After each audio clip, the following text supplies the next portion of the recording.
Viajando com Arte 9. Galera, saímos do Rio de Janeiro e estamos chegando, já chegamos, né? No Parque Estadual do Ibitipoca. E já fizemos vários percursos aqui dentro, várias trilhas. E essa aqui é a Gruta do Peão. E o que acontece?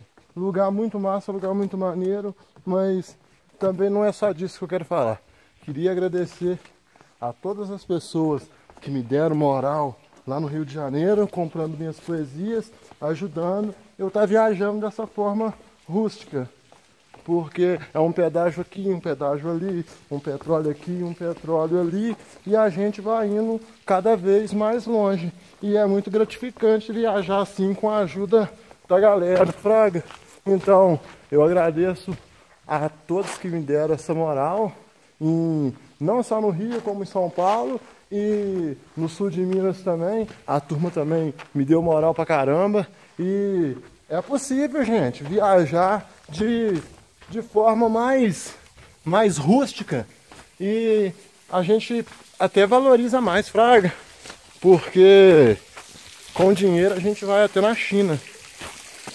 Mas aqui, para chegar aqui, não existe dinheiro. Esse parque aqui é muito bacana, é R$10 a entrada, vale muito a pena pagar. E para você chegar no topo das trilhas, não tem dinheiro, não tem uma moto, não tem um quadriciclo que vai fazer você chegar. É tudo na raça, tudo na unha.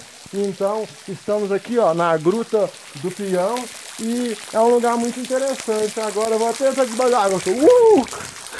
Então, vamos que vamos. Muito obrigado a todos aí que estão ajudando aí a gente nesse rolê. E eu vou estar continuando aí, mostrando outros lugares depois aí.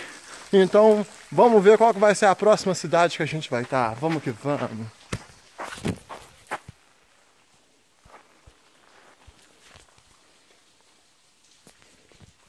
Uai. Masco, agora vai acabar, cara aí. Vamos que vamos.